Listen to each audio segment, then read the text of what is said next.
Dövlət Miqrasiya Xidmətində yüksək vəzifə tutub. O bir Əlin Ağayevin obyektlərin siyasətini deyəcək. Əlin Ağayevin qardaşı da Əlin Ağayevdir də orada. Bəli, ona görə də buradan Əlin Ağayevə yenə deyirəm, bizim dostumuz Kənan Aşurlu milyarder hədəliyir. Sizin adınızdan hədəliyir. Bir də ki, görün Dövlət Təhlükəsizlik Xidmətinə günə qalır ki, Hürriyyətin baş redaktoru həbs edilib. Vüqar Məmmədov, Tofiq oğlu.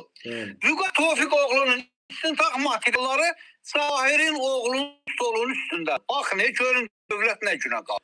Məşhur adamdır, Cavahir məşhur adamdır. Mənə zəng elədilər, dedilər, qardaş, məlumatdır, qardaşdır.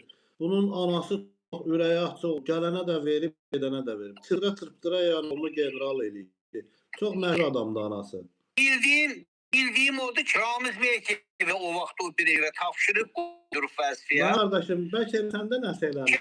Burada ona görə qisas alır səndən. Yox, mən yox. Mən imanımı, Allah'ımı ana bilmərəm. Mən o adından heç münasibətimiz olmayıbdır. Halam bir hökmün olmayıbdır. Ona görə tipik qeyriyyətə gəlmək pis olur da.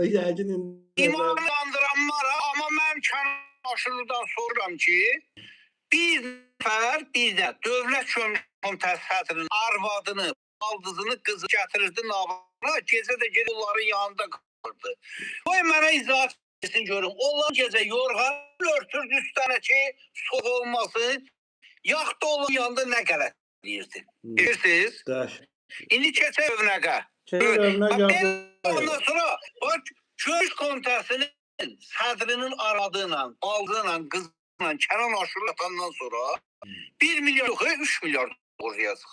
Kim ona nə söz deyəcək ki? Bəli. Keçirik Rövnə Abdullayev. Deməli, Rövnə Abdullayev bilirsiniz ki, yaşlı adam, bax bu yaraşıqlı adam şəklini qoydum hazırda bura.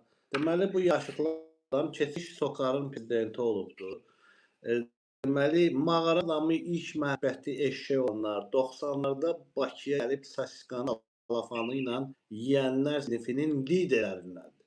Bu mənim sözümdür. Yəqin ki, bu sözdə tarixə düşəcək ki, bu günləri biz Bakımız əldən gedir. Bugün bizim Gəncəmiz, bugün bizim nə bilim Cəllabadımız, Lənkəranımız, Qumamız, Qusarımız hər yer əldən gedir. Bu mağara təvəkküllü, mağara adamı ilk məhbəti eşşək olanlar 90'larda Bakıya gəlib Saskanın salafanı yiyənlər, sonra eşşəyin dalına Sibiryanın şəklini qoyub bazlıq edənlərdir. Bax bunlar. Bu günləri Azərbaycanı götgün qoyanlar. Və bu şəraiti də bunlar. Yadan birinci Amon Heydəriyev oldu, Alıcada İlham Əliyev. Yəni bunlar bir klandır, Naxçıvan klanıdır, Yezidi klanıdır, Bəhər Əyyubov tərəfidir. Bunlar Azərbaycanın sərvətini öz şəxsi sərvət kimi hesab edirlər və milyonlar yox, milyardlar oğurlar. İndi bizim bu Taylı qardaş Rövnə Abdullayev və onun mafiyası, şaytası, cırıqları, hansı ki cırığını elə aparat deputat edib, bu haqda danışacaq və növbəti də Fövqəladə Hallar Naziri Kəmaləddin Heydərovdan danışacaq. Niyə? Bu günləri bu kanalizasiyaların, bu fantam vurmağı məhz Kəmaləddin Heydərovun geri zəkalığından, rüşvətxorluğundan irəli gəlir. Bunu heç kim demir.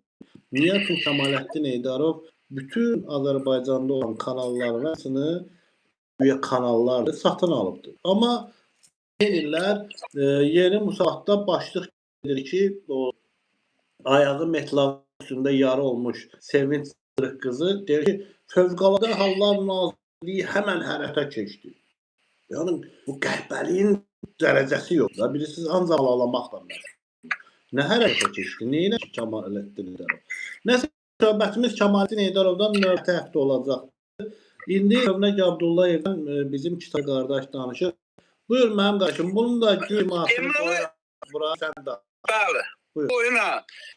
Deməli, bu Rövnə Abdullayev Moskvada oxanda bu polisə işverənlik tutalıq edirmiş. Bunu da biliblər tələbə yoldaşları.